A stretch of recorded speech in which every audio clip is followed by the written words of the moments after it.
relation de cause à effet encore, ce ne fut qu'à la Libération, au moment du gouvernement provisoire d'Alger, que De Gaulle et Jean Monnet, rétablissant le décret Crémieux, en même temps que la maçonnerie interdite par Vichy, qu'à nouveau l'insurrection éclata. À la Libération, d'ailleurs, Fred Zeller, grand maître du Grand Orient, devait reconnaître « c'est De Gaulle qui nous a redonné force et vigueur ». Ainsi, comme en 1870, on voyait la conjonction de l'action maçonnique et juive. La France, aux mains des immigrés de Londres, imposait à nouveau aux musulmans qui s'étaient battus dans l'armée d'Afrique la même humiliation, le même déni de justice.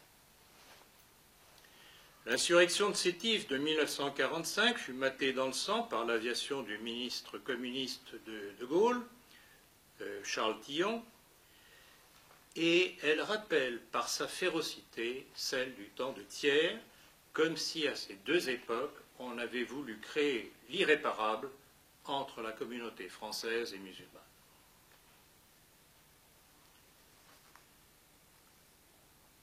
L'insurrection de Sétif peut être considérée comme le début de la guerre d'Algérie et de sa perte. Et il faut tout de même souligner que cela se fit sous les applaudissements de cette intelligentsia cosmopolite dont les ancêtres avaient été faits français par la Troisième République. La France ne se comportait plus comme une puissance civilisatrice, amie et protectrice, mais comme une puissance occupante, privilégiant les ennemis du monde arabe.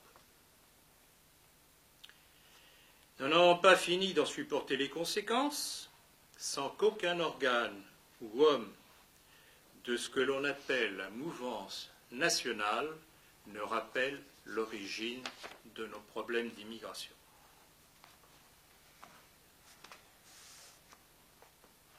Bien au contraire, certains, sous prétexte de combattre l'islamisme, poussent à ce que nous tombions dans les bras du sionisme. Je voudrais vous rappeler d'ailleurs que non seulement cette intelligentsia cosmopolite a toujours joué contre la présence française en appuyant et en portant les valises du FLN, mais qu'Israël à l'époque votait régulièrement les résolutions de l'ONU contre la France. On peut appeler ça une politique de gribouille, à moins que ce soit de la connivence. Revenons à la Troisième République, maintenant bien installée. Ayant pris en main la presse grâce à l'indifférence des milieux catholiques, puis l'enseignement, et nettoyer progressivement tous les corps de l'État de ces éléments réactionnaires, elle survivra à tous les scandales, de celui de Panama au montage de la révision de l'affaire Dreyfus et des assassinats mystérieux qui l'entourèrent. Nouvelle occasion gâchée de rupture avec la République maçonnique, celle du général Boulanger. Prétendant s'opposer au scandale de la Troisième République, il s'entourera cependant de tout un personnel qui en faisait partie, un Arthur Meyer, un Alfred Naquet, des radicaux, des socialistes. C'était déjà, comme aujourd'hui, un Le Pen ou un Maigret, ne pas comprendre que l'on ne restaure pas un pays avec les hommes et avec les principes qui le détruisent. À l'époque, Édouard Drummond aura beau dénoncer les causes premières de notre décadence, les bien-pensants d'alors lui préférèrent d'abord le prestige d'un uniforme vide, Boulanger, puis un faux converti de la maçonnerie, Léo Taxil. Voulez-vous me dire ce qu'il y a de changé aujourd'hui par rapport à cette époque? Rien. Les leçons de l'histoire n'ont toujours pas été comprises. Viendra ensuite la saignée de 14-18, l'élimination de centaines de milliers de Français catholiques sous les ordres des francs-maçons Joffre et Foch, les envoyant en massacre en rang serré avant que le général Pétain n'impose sa tactique économe en homme. Avez-vous remarqué que Nicolas Sarkozy, lors des commémorations du 11 septembre, a voulu réhabiliter les déserteurs, mais s'est bien gardé d'évoquer la figure du vainqueur de Verdun? Cela découle de la philosophie politique cosmopolite antinationale à laquelle il appartient par ses origines.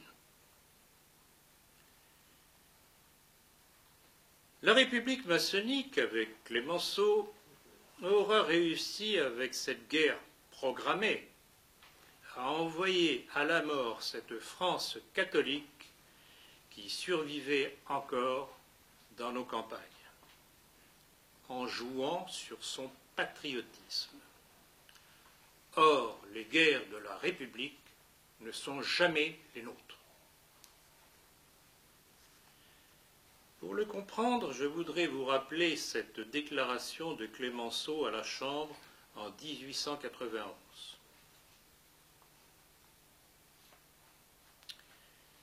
J'approuve tout de la Révolution. J'approuve les massacres de septembre, les noyades de Nantes, les mariages républicains où les vierges accouplées à des hommes par une imagination néronienne avant d'être jetées dans la Loire avaient à la fois l'angoisse de la mort et la souffrance de la pudeur outragée. J'approuve les horreurs de Lyon, où l'on attachait les enfants à la gueule des canons, et les égorgements de vieillards de 90 ans et de jeunes filles à peine nubiles. Tout cela forme le bloc glorieux et je défends qu'on y touche.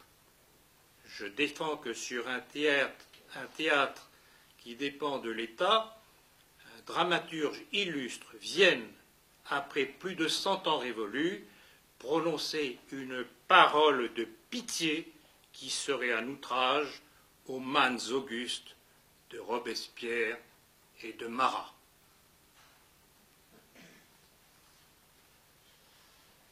Tel est l'homme qu'un Le Pen prend comme référence de patriotisme au même titre que Valmy ou De Gaulle, dont il se proclame seul héritier.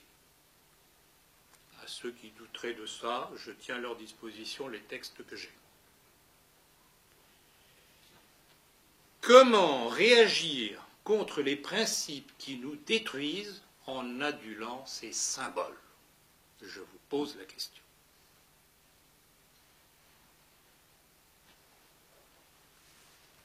Si les réactions dites nationales sont vouées à l'échec, c'est qu'elles pactisent régulièrement avec les idées de la République.